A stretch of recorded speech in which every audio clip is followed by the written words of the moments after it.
Good day everyone! Today I am going to perform on how to assess the LeMay's method. Now LeMay's method, it is a method that composed of different techniques that will help the mother to ease the pain while doing the labor if she is already ready for the delivery of the baby. Now, the first thing that you will need to do for the procedure is, of course, you are going to assess the client's medical records if it is available.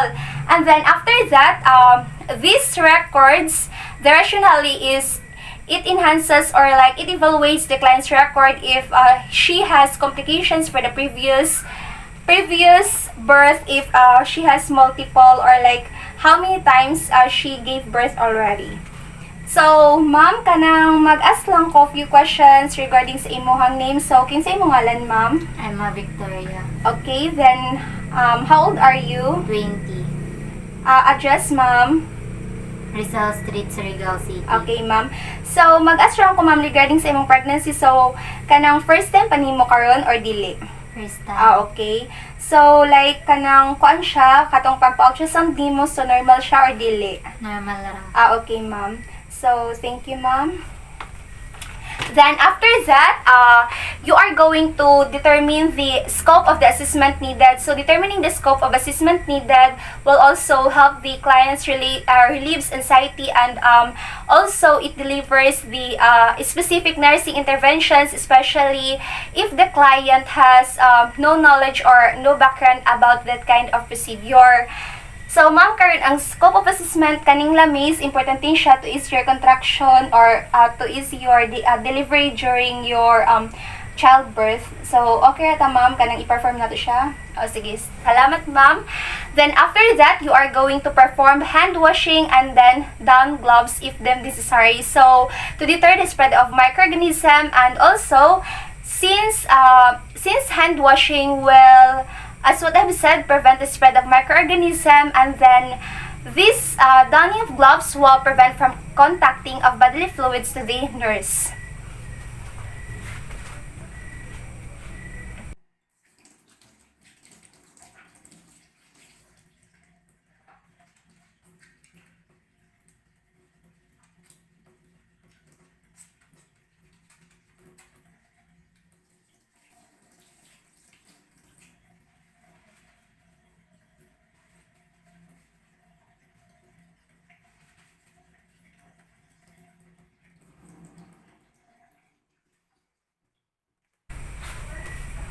Now, I am done doing hand washing. Introduce yourself and then verify the client's identity. Also, you are going to explain the procedure to the client. Introducing yourself will bug cooperation and also report, then verifying the client's identity will ensures that you're assessing the right patient, and by explaining the procedure will ease the procedure and allay the client's anxiety. So, ma'am, good afternoon, ma'am. I am Kenneth Denver Salina. I am your student nurse for today. So, ma'am, kanang i-verify lang na ko imuhang name. So, ikaw ba si Mrs. Victoria?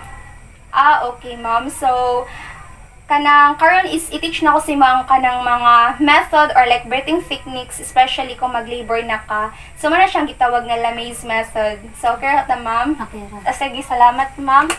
Then, let's begin, ma'am. So, the first thing you will need to do for the first stage of labor, so, place patient to sideline or like sitting position. So, ma'am, kanang magkuan lang ta, magkuan ta sa sitting position. For the sitting position, ikuan lang nato ang tailor sitting. So, mag-tailor sitting lang ta, ma'am. Sige. Ay, pwede ka nang isbog-isbog kagamay dito, ma'am, kay para makakantog ka. Sige, tailor sitting. So, for tailor sitting, so it will relieve any damages or like complications while doing the said procedure, and also to ease the said birthing techniques. Also, the side lying will prevent the fetal distress. So, let's have the procedure, ma'am. So, mag-start na ta, ma'am, ha?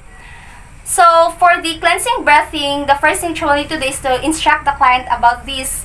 So, ma'am, kaning cleansing breathing, like, ang imuhang hands imong isa ka, ang left hand, i-place ni mo diri ang part sa imuhang sa chest. And then, the other one is diri ang part sa imuhang abdomen or sa symphysis pubis nga part kaya sa ubos. Then, pag kuan na ni ma'am, cleansing breath, so, dapat mo kuan ka, like, mag-inhale diri ka sa imuhang nose, then mag-exhale diri sa mouth. Pero is in a slow pace motion lang siya, ma'am. Sige. So, inhale, exhale, inhale, exhale, inhale, exhale. So, it is necessary, ma'am, nga ang imong chest lang ang like mag-move or instead na ang imong abdomen. So, dili dapat ang abdomen since ang uterus or like ang baby is maka-damage pud na siya sa iyaha. Then, let's proceed, ma'am, sa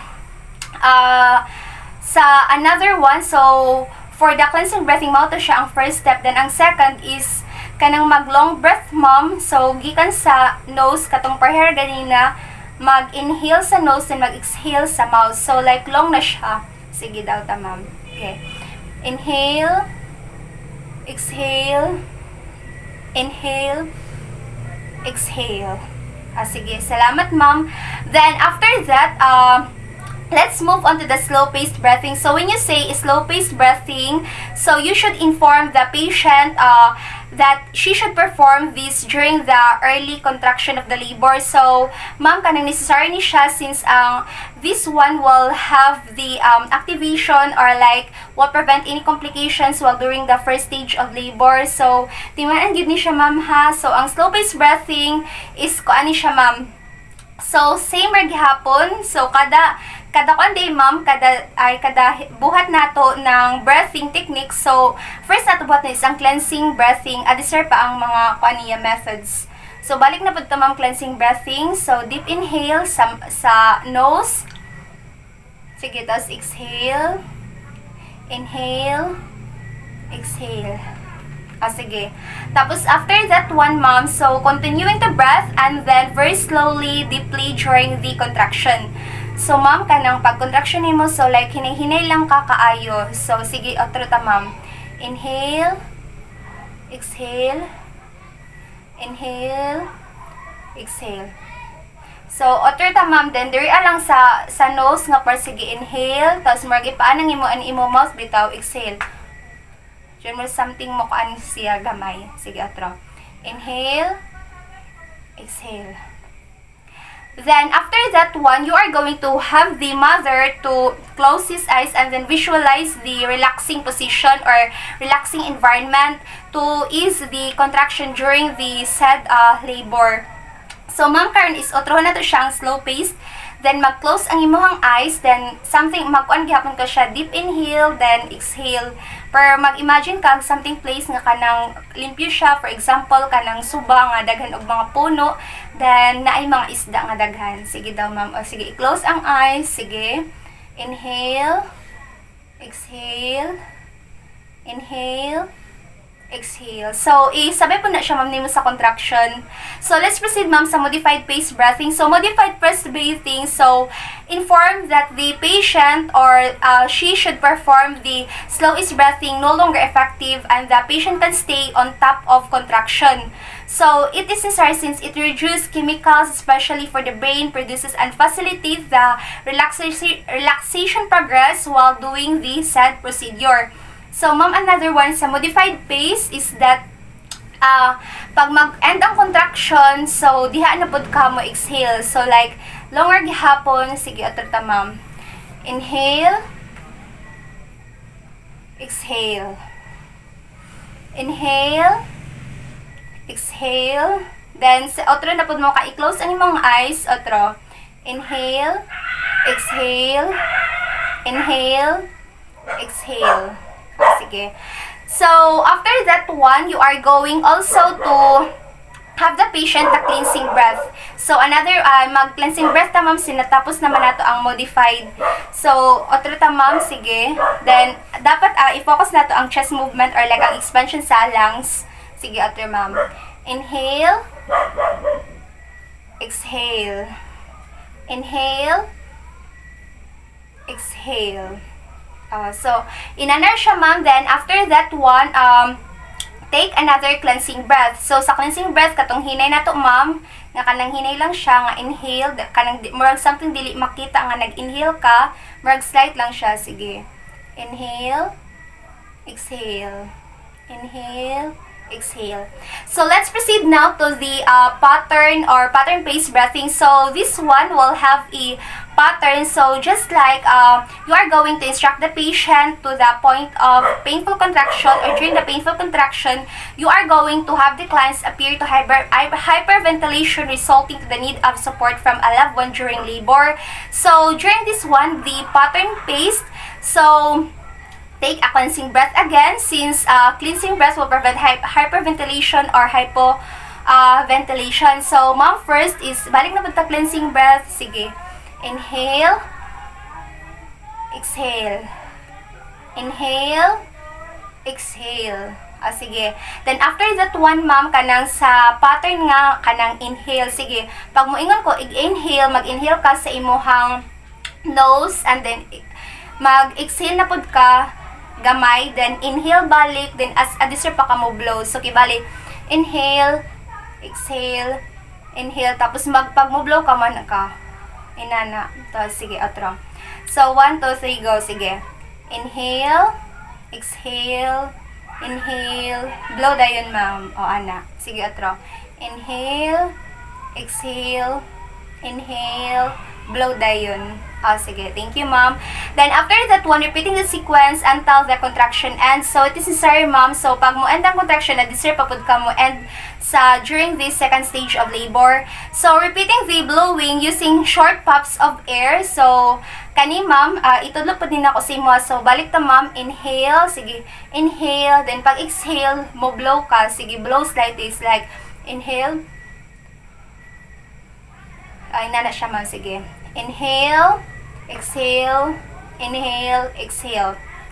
Now, let's proceed to the second stage of labor. So, for the breathing technique for pushing and delivery of the fetus, so you are going to inform that the patient with the patient is pushing. So, if the patient is sleeping, you'll need to awaken her at the start of the contraction. So, after that one, demonstrate and allow the patient to follow by taking the following steps.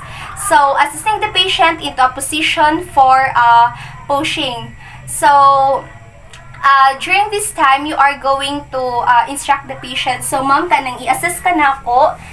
Like, gunitan ka na ako. Then, after that one, marag something mag-ana or bito ka, ma'am.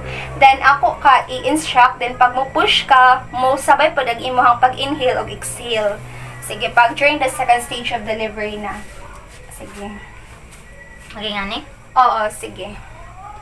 O, kanang marag like something inani bitaw ni mo siya, ma'am, kanang marag something kanang mag-deliver na ka sa baby, mag-ana. O, ana, sige. Marag something ana lang siya, ma'am. O, sige. Sige, kanang mo kuan lang ko sa imo, ma'am, kanang pag mo anak ko nga take a cleansing breath. So, katong akong gitudlo kanina. Sige, 1, 2, 3, go. Inhale, exhale, inhale, exhale. Then after that one, so you are going to have the patient holding your breath for like small seconds only, not for the ample of time of seconds, since it discourages or like prevent the blowing or contraction of the uterus. So this is to make the patient like more comfortable during the labor. So kanang mag-kuan ka, ma, mag-inhale, exhale, pero pag inhale ni mo, like, dili siya dugay, o pag-exhale po, sige, atro. Sige, inhale, exhale. So, like, mo push pod ka, ma'am, sige, atro. Inhale, exhale. Sige. Then, after that one, instruct the patient the contraction, increment, acme, and decrement. So, like, mao ni siya, ma'am, katong increment katong when the time nga kanang mag-rise or like mo level siya sa contraction, and then mo decrease or like mo na siya ang point in which mag-reach na bitaw kanang sa peak inana. So these three kanang plays an essential role. So sige, ma'am, pag time na kung mo anak ko nga inhale, ma'am, then exhale, then pag mo anak pa ko nga inhale, then dira pa nimo ko anon pag mo anak ko nga contraction begins, so may exhale na then ka. Sige, 1, 2, 3, go. Inhale deeply, exhale. Sige, inhale, exhale.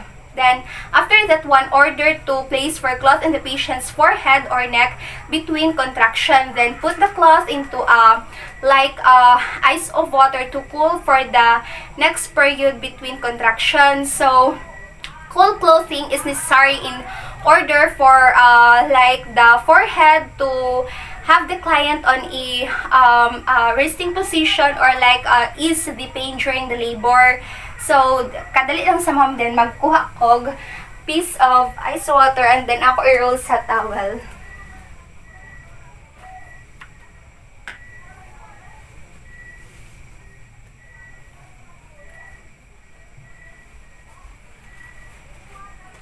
So, I have this one, an ice inside and then rolled towel. So, I will place this one, ma'am, sa imuhang forehead. Then, after that one, kanang kuan lang kasi ako, ma'am, ana. Then, pag i-place na ko ni diri, sige. Pag mo anak ko nga, inhale, exhale. Same rejabon siya, sige. Inhale, exhale, inhale, exhale.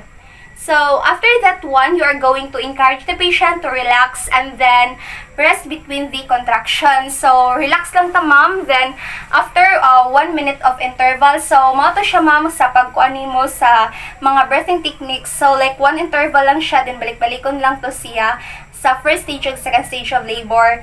So, when the next contraction begins, you are going to report the previous steps and then by continuing also for the delivery usually occurring of the 60 minutes. So provide sufficient breathing and then also provide encouragement during labor and refrain from the breathing techniques during labor as needed. So it is necessary since it provides support and also the reassuration to the client to have a safety. So ma'am, katong if mo ratong i-follow, then dili nimo to siya kalimtan while mag-perform unya if ever ka ng mga naknigid ka. Then after that one, you are going to perform hand hygiene in order to deter the spread of microorganism.